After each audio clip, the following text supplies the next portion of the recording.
Muito boa tarde, Brasil. Programa de hoje, nós vamos de olho no olho. É verdade. Nós vamos falar sobre oftalmologia. Nós estamos vivendo o abril marrom, um alerta para a saúde dos olhos. E aí a gente vai falar um pouquinho disso, até porque o que não falta é gente inventando alguma coisa para o setor dos olhos. Cada hora que eu vejo uma coisa diferente, eu me transformo, né? Você vê, por exemplo, o cidadão querer fazer aquilo que se faz no braço, nas pernas e tudo mais, dentro do olho, né? O cara querendo mudar a cor definitivamente dos olhos, e aí acaba numa cegueira. Meu Deus do céu. Para tratar desse assunto, eu conto sempre com velhos companheiros, amigos de boas jornadas, e aqui está um deles, o oftalmologista José Rodrigues, que também é diretor técnico da Visomed Oftalmologia Brasília. Bom te rever. Tempão, né, irmão?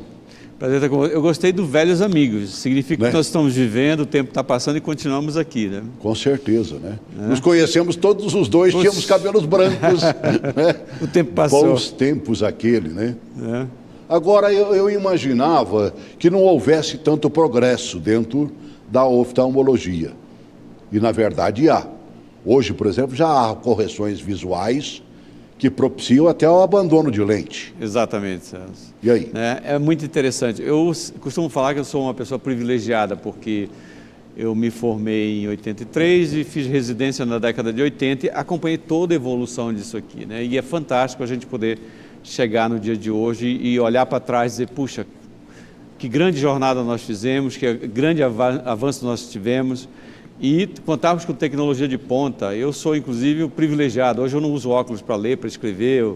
Você observa que aqui eu trabalho sem óculos, porque eu também fiz essa cirurgia e sou um grande beneficiário e usuário e entusiasta da técnica, pratico a técnica na minha clínica, né, com excelente resultado. Então é fantástico a gente olhar para trás e ver quanto evoluímos, né, e poder hoje também aqui falar com você sobre prevenção, como tratar melhor da nossa visão.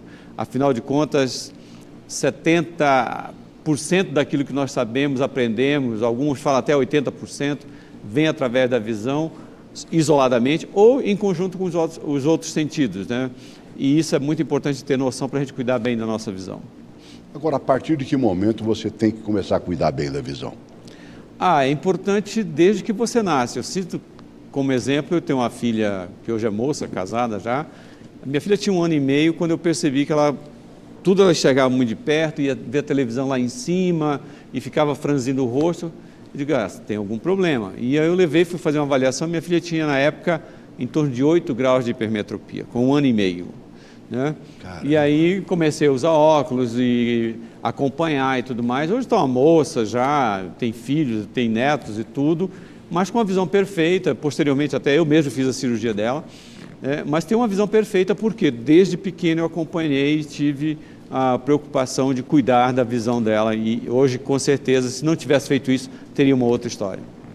Antigamente você via a meninada brincando, hoje você vê ela com uma parafernália eletrônica na mão e quase sempre aqui, né?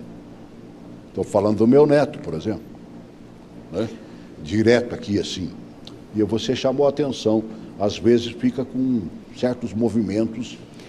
Isso é um problema dessa geração, né? Essa geração é a geração do indoor, do dentro de casa, do ambiente fechado, do computador, da tela na frente. A nossa geração foi do outdoor, nós tínhamos que sair, brincar debaixo do prédio, brincar na rua, certo? Então nós usávamos muito mais a visão de longe, né? E menos a visão de perto. Essa geração está usando mais a visão de perto, né? Existem estudos mostrando que por volta da década de 50, 48% da população mundial será portador de miopia. Isso é um número alarmante. Isso qualquer um pode pesquisar e ver isso a nível de internet, estudos sérios mostrando isso, exatamente porque as crianças estão hoje já nascendo com o tablet na mão. Eu tenho um neto de 2 anos e o pai tem que estar controlando aquilo ali, porque se não deixar ela fica o dia todo com o tablet na mão. Ou seja, você vai estimular a tua visão a se aprimorar, a se desenvolver para perto. Então você vai ter um contingente cada vez maior de míopes nessa geração que está agora dependendo do computador e dos... Você vê bem de perto e não vê De longe, a visão fica embaçada, ele vai perdendo a capacidade de ver melhor para longe, porque ele só utiliza para perto e tem uma série de mecanismos que levam essa visão a desenvolver habilidades mais para perto. Isso pode afetar até que ponto e que, de repente, ele pode perder até um pouco da visão de perto? De perto, ele acaba aprimorando a visão de perto, ele perde a qualidade da visão de longe. Claro que isso afeta em vários aspectos, né? Imagina que o mundo, nós temos o mundo todo à nossa frente como uma imensidão, uma vastidão. O universo micro, o universo pequeno, próximo, é muito pequeno, né? A gente se relaciona com o mundo à distância. Então, isso cria vários problemas a nível social, a nível da visão. É bem mais complexo que simplesmente a visão ficar boa para perto e ruim para longe. Eu sempre, quando ouço falar e ouvia falar de problema de visão, era muito característico você falar assim, está com miopia, está com astigmatismo, e outras hipermetropia, doenças, vista cansada, mais, né? presbiopia. Quando complicava um pouquinho, chegava o glaucoma e chegava a catarata. Isso. Esses problemas já têm soluções hoje. Sim, hoje, basicamente, as miopias, as hipermetropias, que nós chamamos de ametropias, tem vários tratamentos, tratamento cirúrgico, a catarata também é uma coisa que desenvolveu bastante, o tratamento cirúrgico hoje é muito seguro, uma cirurgia rápida, efetiva, certo? Mas eles continuam existindo e com uma diferença, que hoje nós estamos invertendo isso. Em função dos usos do tablet, nós temos mais indivíduos tendo olho seco, porque fica mais tempo com o olho aberto em frente ao computador, uma tela aqui, ele pisca menos, né? E isso evapora mais a lágrima, então ele tem mais ardência ocular, mais cansaço visual, porque quanto mais leitura para perto, a tela aqui, você necessita usar a musculatura interna, puxar esse olho e manter ele preso, entre aspas, nessa posição para que você tenha uma visão de qualidade. Então nós estamos invertendo os problemas que nossa geração não tinha e que a nova geração está desenvolvendo cada vez mais de maneira intensa. Até que ponto essa claridade de tela pode complicar a gente? Sim, os monitores antigos, aqueles de tubo de imagem, né? Eles emanavam vários tipos de raios, inclusive dose pequena de raio-x, mas emanavam, né? Hoje o maior problema das nossas telas modernas já são a luz azul, que dá mais cansaço visual. Então, se você tem vários tipos de luz emanando daquele monitor e que vão interferir, inclusive na qualidade do teu sono. Você vai dormir à noite, você fica uma tela ali, ela vai interferir na qualidade do teu sono, que aparentemente simula como se fosse dia e sendo que é noite. Catarata e glaucoma, ambas hoje têm solução? Esse é um problema que acompanha a humanidade, né? Se você pegar texto bíblico, já falava na catarata lá no Velho Testamento. Você vai pegar textos que já falam do indivíduo que já não enxergava porque seus olhos eram brancos, né? E que acompanha a humanidade. Hoje continuam nos acompanhando e é interessante porque um exemplo, por exemplo, da catarata é um fenômeno dos humanos e dos animais que nós domesticamos. Então, quem tem catarata? O ser humano, o cachorro, o nosso gato, a vaca que nós domesticamos, os animais que estão vivendo além da sua programação de vida. Ou seja, nós prolongamos a vida e surgem então todos esses problemas do envelhecimento. Na natureza você não vai achar um leão com catarata, porque o leão, assim que ele ficou velho e já não dá conta de se manter, você não vai achar os amiguinhos leões levando comida para ele lá debaixo de uma árvore, coisa assim. Não, ele vira comida para as hienas e assim por diante. Então, esse é um fenômeno que está nos acompanhando e cada vez mais, porque nós estamos envelhecendo mais. Haja visto a discussão da Previdência Social, por quê? Porque a população está envelhecendo. Graças a Deus, hoje a gente tem técnicas seguras, cirúrgica segura, que resolve o problema e que melhora a qualidade de vida das pessoas, melhora a visão dele. E isso é importante a gente falar, porque nós estamos envelhecendo e nós temos que nos preocupar com isso. Há estudos mostrando o seguinte: quando eu opero o indivíduo que tem catarata, corrijo a visão dele, deixo ele vendo melhor, eu reduzo em 75% a probabilidade ou a possibilidade de queda e fratura. Isso é muito importante. Se você pegar um indivíduo de 70 anos que porque não enxerga bem, tem uma queda e leva uma fratura de bacia, você imobiliza esse indivíduo, esse cidadão, coloca ele numa cama, a expectativa dele de vida decresce absurda, porque a imobilização vem uma série de doenças e complicações porque agora ele ficou numa cama. Então isso é muito importante a gente ter consciência disso. Com relação ao glaucoma, a prevenção, sem dúvida alguma, é o melhor remédio, né? O glaucoma é uma doença silenciosa, você está andando, estamos conversando aqui, e ninguém sente nada, absolutamente nada. Quando você tem alguma manifestação do glaucoma é porque já está avançado.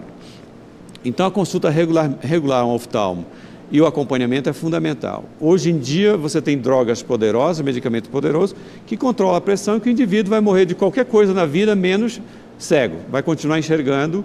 Por quê? Porque ele conseguiu controlar a doença. Tem a ver, então, com pressão ocular? Sim. Basicamente, o conceito do glaucoma é uma elevação da pressão ocular. Essa elevação vai levar a uma diminuição da oxigenação do nervo óptico e, consequentemente, morte das fibras do nervo óptico.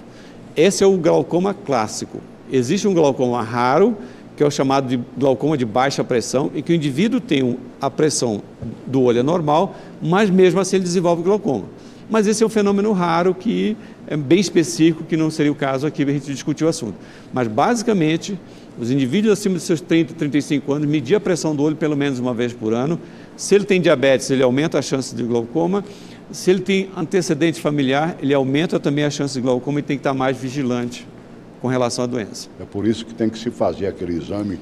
Eu faço de 6 em 6 meses porque tem problema de diabetes. Isso. Né? Que toma um líquido amarelo. Exatamente. E aí, né? E faz aquele fundo de olho e tudo mais. Exatamente, porque o que acontece? O diabetes, ele altera a circulação do organismo como um todo, certo? Consequentemente, vai alterar a circulação a nível da retina, do olho, coração, rim, etc, etc. E se você avalia o fundo de olho de uma pessoa, você vai ter uma ideia de como é que está o sistema vascular dele por todo o organismo, porque é o único lugar no corpo humano onde nós temos acesso visual ao sistema circulatório. Ou seja, se eu olhar lá dentro e ver como é que estão os vasos, aquele mesma característica está em todo o corpo. Então nós temos acesso visual ali. Por isso que é importante fazer o fundo de olho no diabético, ele fazer esse acompanhamento, para que ele possa não ser pego de surpresa. Sem dúvida alguma, o tratamento precoce, o diagnóstico precoce, é muito melhor do que deixar a coisa acontecer e estourar a bomba lá na frente. Eu já vi, por exemplo, um caso, e não foi uma única vez na mesma pessoa, né, que estourava uma veiazinha dentro dos olhos e que o próprio sangue escurecia tudo. Isso tem a ver com esses vasos? Você fala na parte branca do olho? Sim, preenchia, ficava toda escura, cor de sangue mesmo. Talvez o jovem que está nos ouvindo, a jovem, não lembre disso, mas as gerações passadas conviveram com a coqueluche, em que a criança tossia e ficava com aquele olho vermelho e tudo. Por quê? Toda vez que você tem um aumento excessivo da pressão intratorácica, o aumento do sistema venoso, você vai ter um aumento de pressão venosa e pode estourar um vasinho, né? Que é o caso da coqueluche nas crianças, que hoje a gente nem ouve falar mais nisso. Verdade. As vacinas estão aí para resolver esse problema. Mas o indivíduo carrega um peso, faz um esforço físico intenso, uma tosse intensa, muito espirro, porque está uma alergia, começou a espirrar, ele pode romper um vasinho na parte branca do olho, que via de regra não tem complicação, é tranquilo, sem grandes problemas. Nós colocamos no Face que você estaria conosco aqui, né, e algumas pessoas enviaram perguntas, algumas gravadas e outras tantas que eu fui anotando, né? Vou colocar uma delas, pode isso? Né? A Cristiane, lá de Aracaju, Sergipe. Coloque aí, por favor. Boa tarde, doutor. Uma pessoa que não tem sintomas de doença ocular precisa consultar o oftalmologista? É uma pergunta muito interessante. Não tem sintoma. Então, tá bom, não tem, eu tenho que ficar tranquilo porque eu não tenho sintoma, né? A prevenção é o melhor tratamento, certo? Você não tem sintoma de doença ocular, não significa que você não tem doença ocular. Nós acabamos de falar do glaucoma, por exemplo. Né? Verdade. Glaucoma. Então, o glaucoma é uma doença silenciosa e que vai minando o nervo óptico, você vai perdendo a visão progressivamente, e o que é muito interessante, você vai perdendo a visão da periferia para o centro. Então, você vai perdendo e vai ficando com uma visão tubular. Quando você chega a perceber, porque essa visão já está só o centro.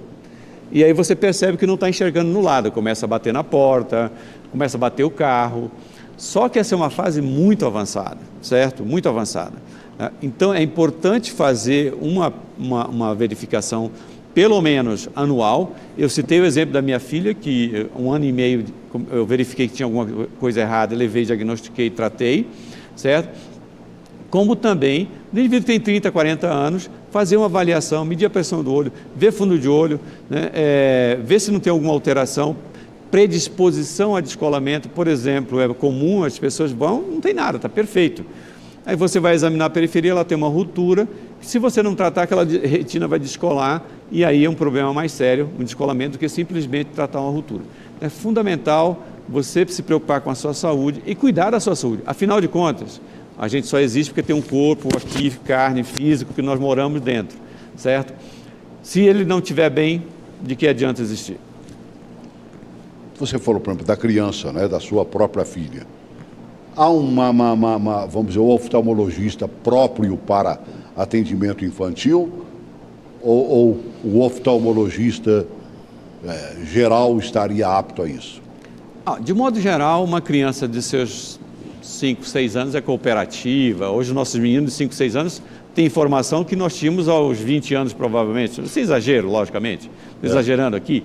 Mas o menino de 5, 6 anos tem um nível de informação, de entendimento muito alto. Eu atendo criança, sem problema nenhum, e via de regra você não tem grande dificuldade. Existem profissionais específicos, né, para chamado oftalmopediatra, que cuidam de criança e tudo mais. Mas o dia a dia, né, dá para você levar para o teu médico que te acompanha, e se ele tiver uma boa vontade, ele consegue fazer uma avaliação do teu filho e até mesmo dar um diagnóstico. Casos mais específicos, um oftalmopediatra. Até porque também os oftalmopediatras são raros, não é tão fácil você achar um profissional que cuide disso.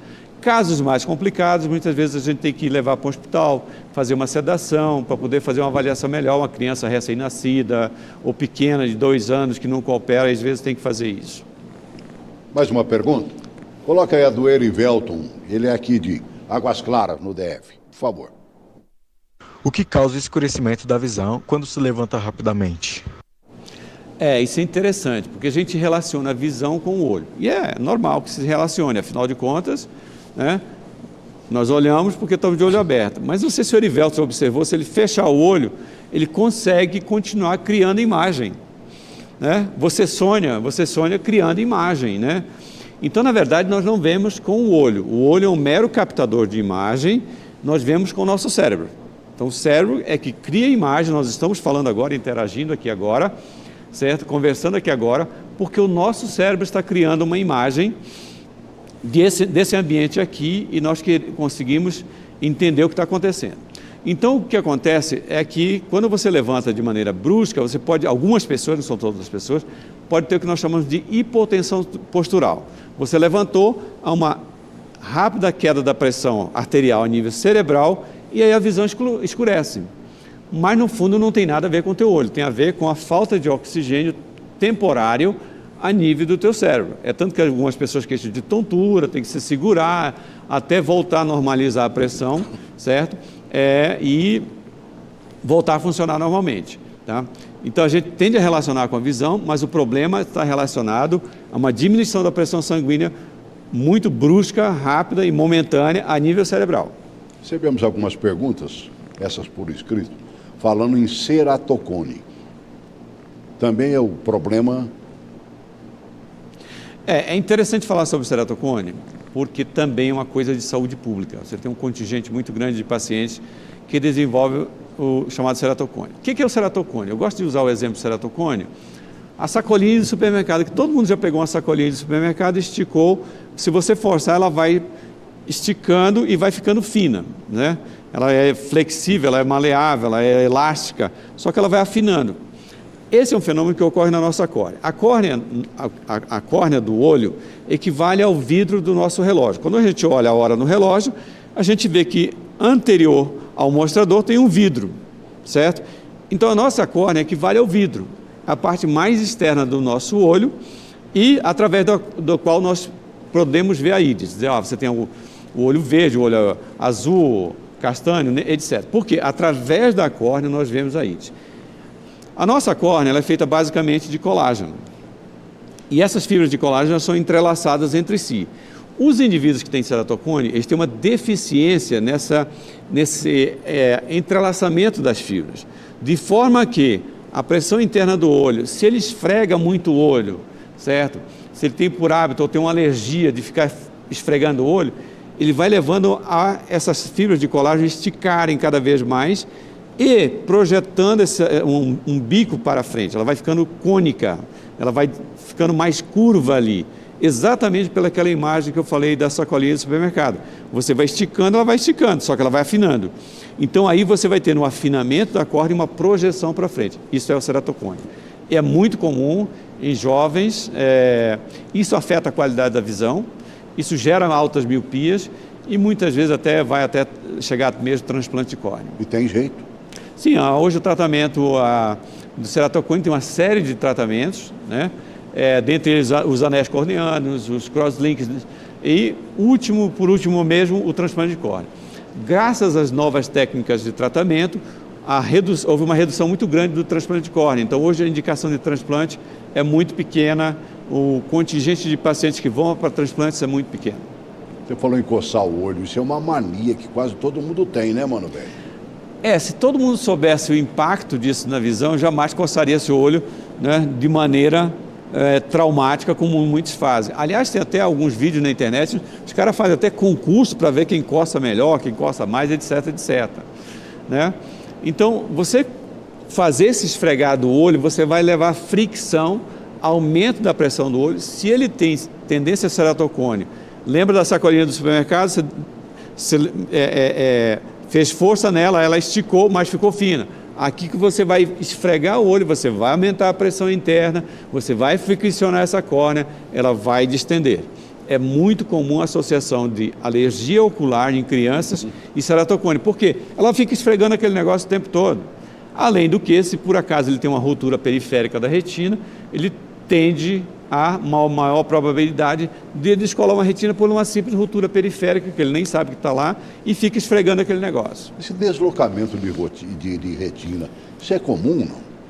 Não é tão comum, felizmente, porque sempre é uma situação muito dramática, mas pode estar relacionado a trauma, as degenerações da periferia da retina, que seriam lesões que predispõem, certo? Ou impactos, ou mesmo rupturas periféricas, né, em que você tem um infiltramento, ou infiltração, melhor dizendo, né, de líquido por debaixo da retina que vai descolando. A nossa retina é semelhante, a imagem que eu gosto de usar para a retina, é aquela película que tem dentro da casca do ovo. Se você quebrar o ovo, tem uma película por dentro. Exatamente aquilo seria equivalente à nossa retina. Qual a diferença? Que a película do ovo é colada, a nossa retina é solta. Ela está simplesmente solta, com alguns pontos de fixação, e qualquer infiltração de líquido levanta tudo e descola tudo. Dando uma olhada pelas internets da vida, né? Eu vi um depoimento do cidadão que perdeu uma visão, depois perdeu a outra, exatamente por descolamento de retina. Coloca aí, por favor. Em julho de 2015 eu tive um descolamento de retina. Comecei a ver alguns flashes dos lados do olho, aí foi no oculista, ela constatou que tinha ocorrido um deslocamento de retina. Aí eu marquei uma consulta uns 15 dias depois e fui no cirurgião. Falou, olha, realmente vai ser caso de fazer uma intervenção cirúrgica. Aí ele entrou na sala, né, ele já tinha se trocado, falou, João, e aí, como é que você tá? Tudo bem? Tranquilo? Vamos fazer a última avaliação pra gente entrar pra cirurgia? Vamos, tal. Aí ele levantou assim um pouco, franziu a boca e ficou ali uns 2, 3 minutos com a boca franzida. E aí ele debruçou na maca. E aí, bom, nesse momento eu caí na real, perdi a visão. Na semana seguinte eu retornei lá, já tomando os medicamentos, tudo, já passando todos os colírios que ele tinha mandado. Retornei lá, ele olhou tudo e falou, olha, já começou a aparecer uma catarata no olho. Que após a cirurgia vitrectomia, que é a cirurgia de descolamento de retina, a catarata ela precipita, ou seja, ela aparece, então precisa fazer a cirurgia de catarata. Só que no dia 19 eu estava exatamente aqui, e eu senti alguma coisa esquisita no meu olho esquerdo. Quando eu fechei o olho, eu comecei a sentir no olho esquerdo exatamente aquilo que eu senti no olho direito quando descolou a retina. Ou seja, estava tendo um descolamento de retina também no olho esquerdo. Falei, doutor, olha, eu senti um negócio esquisito ontem no olho esquerdo, eu acho que eu tô tendo um descolamento de retina, dá uma olhadinha no meu olho esquerdo. Ele olhou e falou, nossa, ela abriu, está tendo um descolamento no olho esquerdo, vamos fazer uma cirurgia já. Quando chegou no dia 23, eu cheguei lá, ele examinou e falou, João, já era. Então ela abriu e não tem mais o que fazer, nós vamos ter que fazer a cirurgia. Fez a cirurgia e no final da tarde eu já estava liberado para voltar para casa. Ou seja, eu estava cego. É interessante a gente observar o caso dele, né? Evidentemente a gente pega apenas pedaços da história, não dá para a gente fazer uma análise completa. Claro. Mas é muito importante, como ele falou, que teve um descolamento, ficou 15 dias. Esse período de tempo, 15 dias, é muito importante porque o que acontece? Quanto mais você prolongar isso, pior a recuperação, pior o resultado, certo? Então, quanto mais precoce se fizer isso, melhor o resultado, certo? Lembra da imagem que eu falei para você de que a retina é aquela película de ovo, que a diferença é que ela não é colada, ela é solta. Então, começou a infiltrar aqui, líquido de baixo, ela vai levantar toda. E muitas vezes nós temos o que nós chamamos de descolamento de retina em guarda-chuva, em que está preso só atrás e está tudo solto para cima, formato de guarda-chuva, né? O descolamento bilateral não é comum, é raro, mas acontece, principalmente em pacientes de altos míopes ou alguns pacientes portadores de alguma síndrome, certo? Agora, via de regra, se você cuida precocemente, a chance de recuperação é muito grande, tá? Não dá para a gente saber o resto da história, se ele ficou cego totalmente ou parcialmente, tá?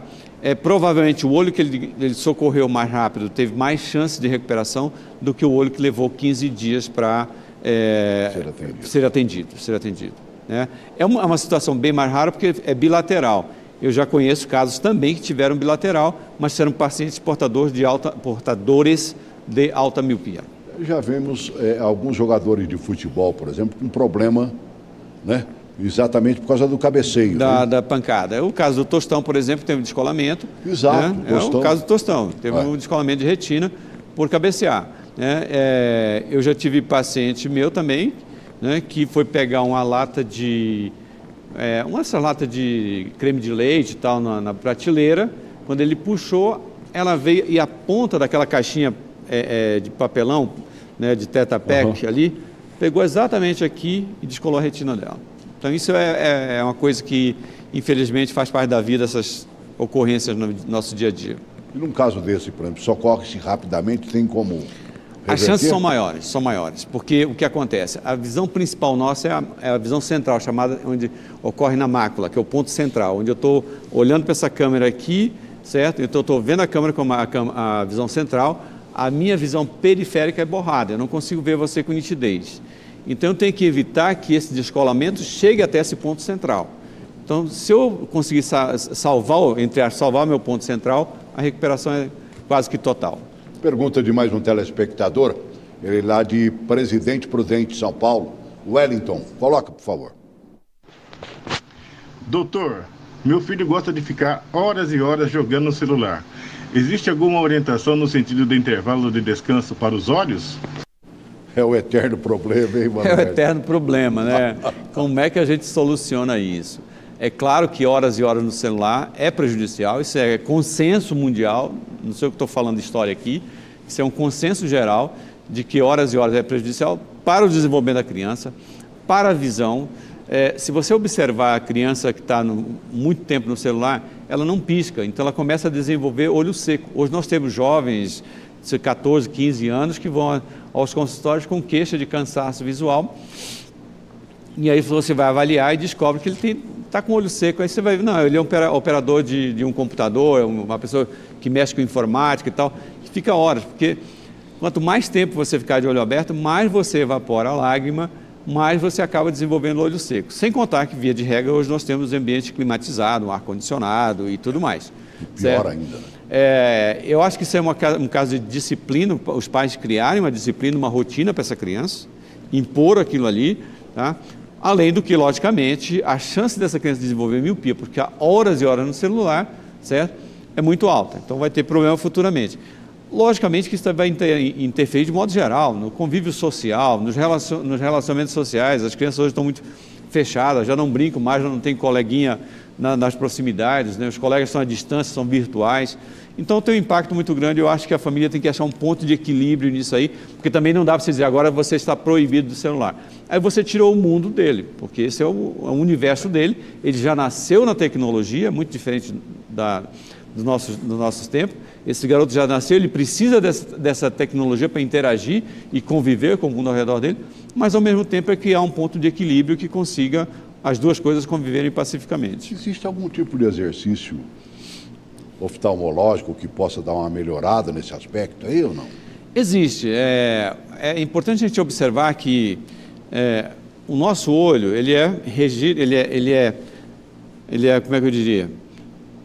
Ele está num coxinho gorduroso, ou seja, ao redor do olho você tem uma bolsa de gordura ali, que ele fica preso ali, e ele tem 4 músculos que manobram no sentido lateral e no sentido vertical, né?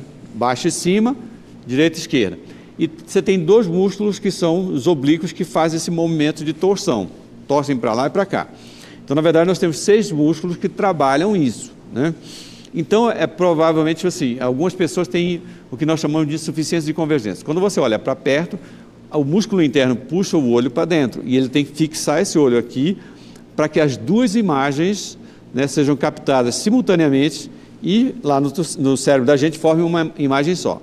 Então, algumas pessoas têm uma deficiência dessa musculatura, essa musculatura é mais fina, mais frágil, e ele tende a fixar aqui, daqui a pouco um deles pode sair e fazer esse movimento para cá. Ele começa a ter visão embaçada, cansaço e tudo mais. Então, um exercício muito simples de fazer é o exercício de convergência, para você melhorar essa musculatura, que é você pegar isso aqui, trazer para cá. Quando eu olho aqui, eu tenho que estar vendo 2 cameramen ali na frente, e quando eu olho à distância, eu tenho que olhar um cameraman e ver 2 dedos. Então, esse é um exercício de convergência que você pode fazer e melhora bastante, inclusive melhora para a leitura também. Porque quando eu faço esse movimento, eu trabalho a musculatura e tem um movimento sincronizado, que é para a leitura, que você, para olhar para perto, o olho faz esse movimento de convergência, as pupilas fecham e a musculatura acomoda o cristalino para que você veja de perto. Então, ele é um movimento sincronizado. Então, esse exercício de convergência é importante você poder trazer até na ponta do dedo, do nariz aqui, e ver um dedo só. Se você estiver já vendo 2 dedos aqui, significa que a tua convergência não está boa. Então, é um exercício simples e fácil de fazer. Seria interessante fazê-lo sempre, né? Fazê-lo sempre, né? Seria interessante. Vou entrar um pouquinho na área de estética, até porque a próxima pergunta, que vem lá de Feira de Santana, na Bahia, fala um pouquinho do famoso visual, que olhos lindos, né? Coloca a Valdete aí, por favor. Boa tarde, doutor, tudo bem? Me tira uma dúvida, é errado usar lentes de contato para fins estéticos sem indicação do oftalmologista? Bom, logicamente, o profissional oftalmologista estudou nada mais, nada menos do que 9 anos para dizer, não, eu sou oftalmologista. Ele faz 6 anos de faculdade e depois faz 3 anos de especialidade. Então, são 9 anos para que a gente possa dizer, não, eu sou oftalmologista e possa usar esse título, certo? Você ir lá na prateleira do supermercado, pegar uma lente de contato e colocar no olho, certo? Provavelmente você não está fazendo a melhor opção para você. Por quê? Vamos voltar à história do vidro do relógio lá que eu falei lá atrás, que é a nossa córnea, certo? Eu tenho um formato de córnea, você tem outro, ele tem outro, ele tem outro, ele tem outro, certo? Então, essa lente tem que estar ajustada à tua córnea. Para isso, você tem uma variável muito grande de lentes com curvaturas diferentes, com diâmetros diferentes e com grau diferente, certo? Para quê? Eu vou analisar a tua córnea, a lente que melhor se adapta a essa córnea é uma curvatura, vamos supor, 8.6. Então, essa aqui vai ficar 8.6. O médico vai colocar no teu olho, via de regra, você vai esperar uma meia hora, 20 minutos, uma meia hora, para que essa lente se adapte melhor, você comece a movimentar, a piscar, ele vai voltar a te examinar novamente e observar a mobilidade dessa lente. Quando nós piscamos, a pálpebra fecha E quando ela fecha, ela leva a lágrima e lubrifica a nossa córnea. Então ela faz esse movimento de lubrificar. Por isso nós piscamos, para que a córnea seja constantemente lubrificada com a lágrima. Quando eu coloco uma lente de contato, eu estou colocando uma lente de contato sobre a córnea, eu estou privando essa córnea de lubrificação. Lembrando o seguinte, a córnea ela não tem vasos. O terço anterior da córnea troca oxigênio direto com o meio ambiente. Então, eu estou falando com vocês, e a minha córnea está trocando oxigênio com o oxigênio que está no ar, porque ela não tem vasos. O 2/3 posterior troca oxigênio com a parte interna do olho. Então, se eu vou lá e coloco uma lente de contato mal adaptada, eu estou privando a minha córnea de receber o oxigênio do meio externo. Eu coloquei um empecilho, uma barreira aqui, né? E para que isso volte a funcionar, eu tenho que estar com ela bem adaptada, para quando eu piscar, ela desce, ela tem que fazer movimento, desce, espreme aquela lágrima que está por debaixo, e quando a pálpebra sobe, ela sobe puxando e fazendo uma pressão negativa, subindo a lágrima novamente por debaixo. Então, com isso, você tem uma circulação de lágrima por debaixo. É fundamental você ter um profissional que te acompanha, faz uma boa adaptação e vê se está tudo bem com você. O efeito de mudar a cor, desde que fosse feito através de um oftalmologista, a lente seria normal? Sim, a cor ela tem um impacto muito pequeno, porque hoje os materiais que as lentes são feitas são chamados de materiais gás permeáveis. Ele já tem uma troca, uma capacidade de troca de oxigênio, certo? Então a cor vai interferir um pouco, é um pigmento, logicamente, mas se ela estiver bem adaptada, piscando e fazendo esse movimento, falando que há circulação de lágrima por trás, então você vai ter uma renovação da lágrima e oxigenação. Se essa lente ficar presa ali, daí provavelmente a 40, 50 minutos o olho vai começar a ficar vermelho, vai começar a irritar, vai começar a doer, por causa exatamente não tem lubrificação. Eu me lembro no ano passado, teve uma modelo que tentou mudar a cor definitivamente dos olhos. E deu no que deu, quer ver? Coloca essa matéria. Uma modelo argentina perdeu parcialmente a visão depois de fazer uma cirurgia duvidosa para mudar a cor dos olhos. Nadine Bruna, de 32 anos, queria trocar o castanho avelã para o cinza claro. No entanto, quando fez a cirurgia, ela começou a apresentar sérios problemas de visão. O procedimento, que envolve uma cirurgia a laser para inserir implantes de silicone nos olhos, foi feito na Colômbia, porque nos Estados Unidos, onde Bruna mora, ele não é aprovado. Bruna realizou o procedimento em 2016, mas precisou retornar à Colômbia em meados de 2017 para tentar reparar o dano. Foram necessárias mais 2 cirurgias. Segundo ela, sua visão estava constantemente embaçada como resultado da pressão sobre o seu nervo óptico causada pelo implante. Além disso, ela contou que seus olhos ficaram vermelhos e doloridos por meses. A modelo teve que procurar atendimento médico no Bascom Palmer Eye Institute para remover os implantes. Abre aspas. Em setembro, fui forçada a ir ao hospital em Miami, onde os médicos disseram que precisavam remover os implantes para salvar minha visão por causa da inflamação crônica. Em novembro, eu fiz uma cirurgia de glaucoma de emergência em ambos os olhos. Meu dano de visão é permanente, e eu ainda preciso de um transplante de córnea e tenho catarata também. Fecha aspas, disse a Fox. Como resultado dos muitos procedimentos, a modelo perdeu 80% da visão no olho direito e 50% no esquerdo. Barbaridade. O pessoal fica inventando coisa, meu Deus, né? Bom, isso é uma tragédia, logicamente. Você vê que mundialmente, Panamá andou fazendo essa técnica cirúrgica, Colômbia, Brasil não aprovou, o Conselho Federal de Medicina não aprovou, Europa também não me consta que se faça, Estados Unidos idem. É uma tragédia, né? Porque você vai inventar uma moda que apenas e tão somente para mudar a cor dos olhos. O que consiste o implante, a mudança da cor da íris? Consiste em fazer uma lentícula com uma nova pigmentação. Essa lentícula é colocada na face anterior da íris. Então, a íris original do cidadão fica lá no lugar, ele vai lá e coloca uma nova íris de silicone na frente. Então, você olha e dá a impressão de que mudou a cor dos olhos, porque ela é pigmentada. Isso gera inúmeros problemas. Lembra lá que no início, quem está acompanhando nosso programa, que eu disse que a nossa córnea é equivalente ao vidro do relógio. E ela precisa estar 100% transparente para que toda a luz que entre lá chegue e entre nos nossos olhos. Acontece que a nossa córnea tem, na parte posterior dela, uma camada de células chamada de endotélio. Esse endotélio é uma camada única de células. A criança nasce com 3, 4 mil células por milímetro quadrado, e quando nós chegarmos aos nossos 70, 80 anos, nós vamos estar com 1.500, 1.200, alguns vão morrer com 800 células, porque elas foram morrendo ao longo da vida e elas não se repõem. O que é que acontece? Ela vai lá, põe essa lentícula, põe lá, essa lentícula vai levar a fricção a nível de endotélio e perda dessas células endoteliais, daí porque ela relata que no final vai ter que fazer um transplante. Então, ela vai perdendo essas células e aí vai começando a embaçar a córnea, vai perdendo a transparência da córnea, certo? Depois, a fricção dessa lentícula na face anterior da íris vai levar à dispersão de pigmentos dessa íris. A íris continua lá atrás funcionando. Essa dispersão de pigmentos vai entupir o trabeculado, que é a região onde drena os líquidos do olho. Daí ela desenvolveu o glaucoma. Caramba. Então, poxa, para mudar a cor da íris, né, eu perder a visão, não vale a pena, certo? Então é uma loucura, são modas que vêm e, felizmente, alguns vão pagar o preço, que são os aventureiros, mas que isso aí está fora de cogitação. Estão falando até em tatuagem, né? A tatuagem esclerótica, para mudar o branco dos olhos aqui, assim. São modismos, né? O que é que acontece? Eles fazem a pigmentação da esclera, que é a parte branca do olho, fica escura.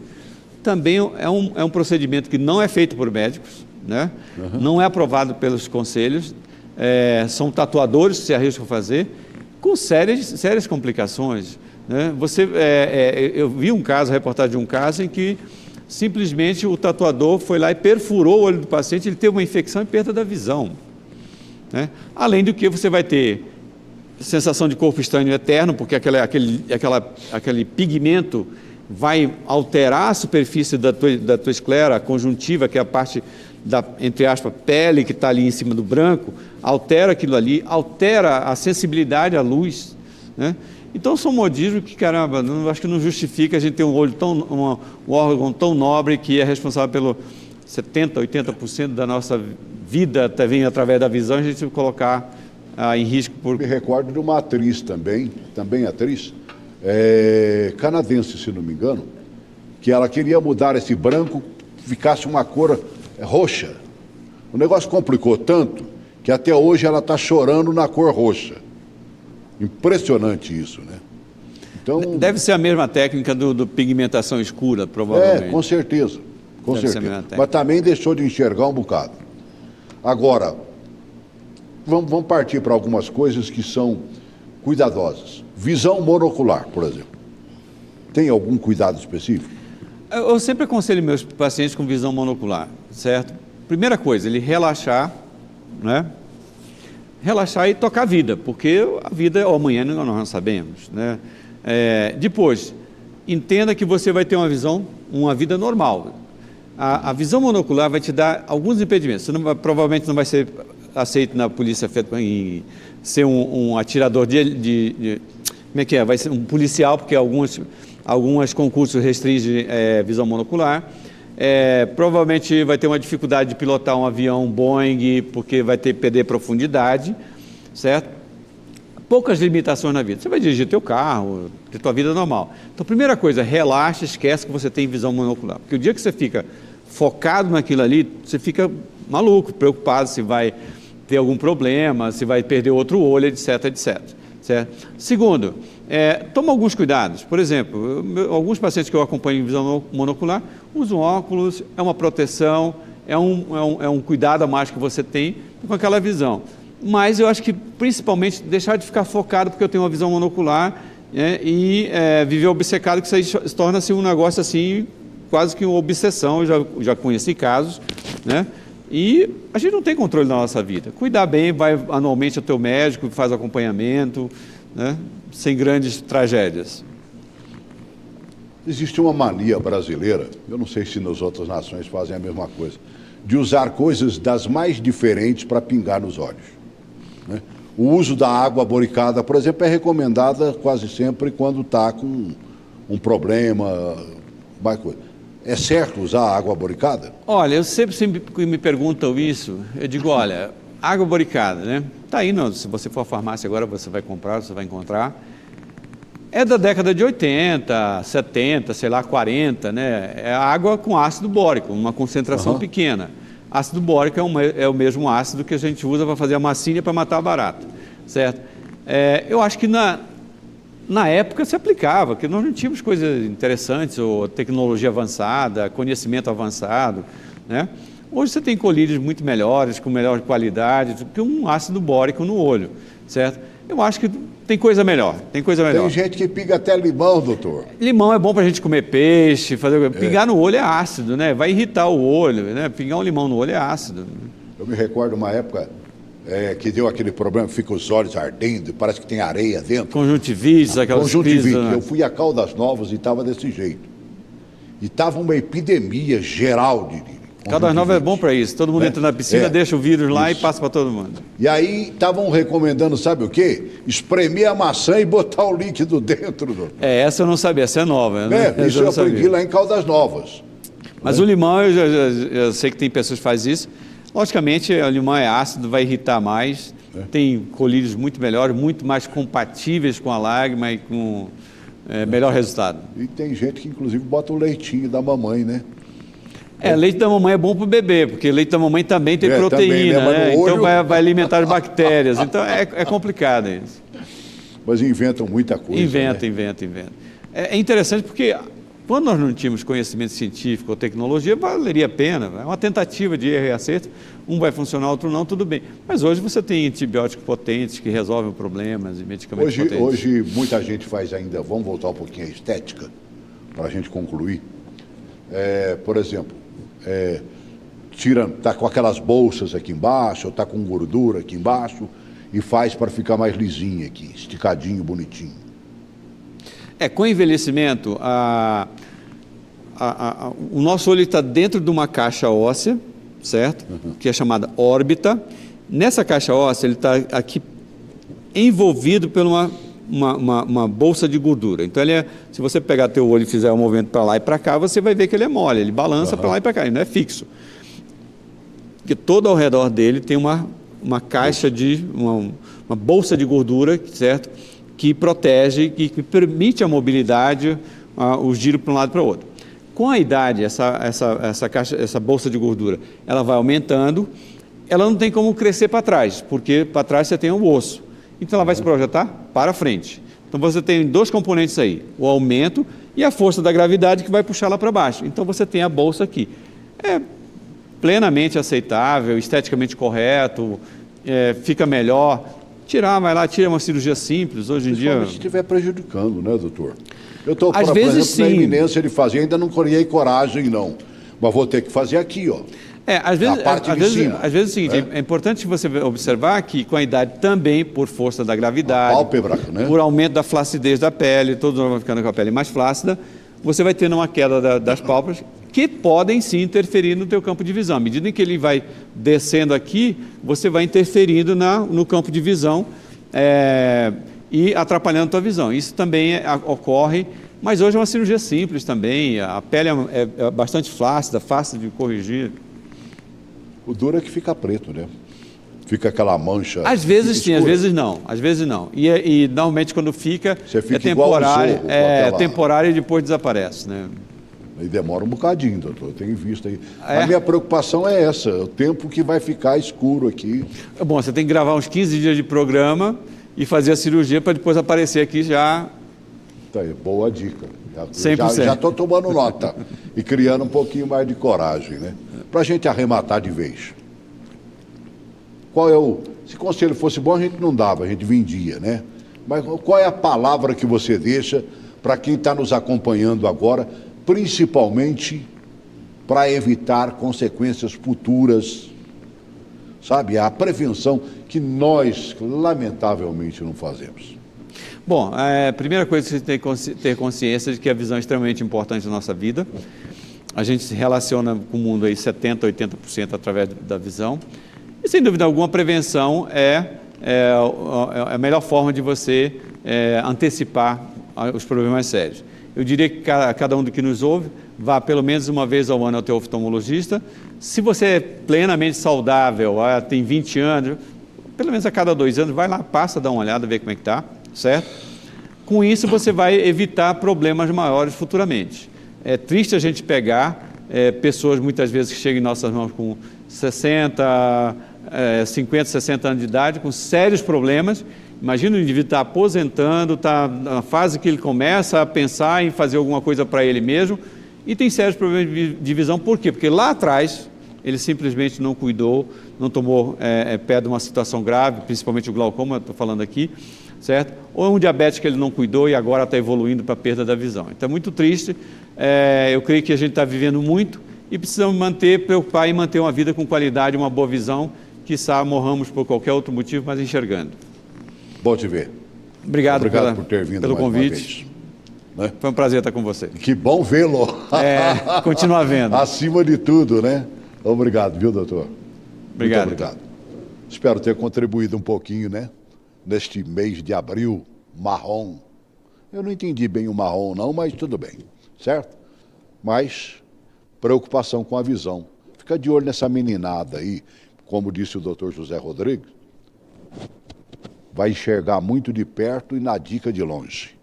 Eu acho que essa é a grande sacada desse programa de hoje que você deixou. Obrigado. Um grande abraço.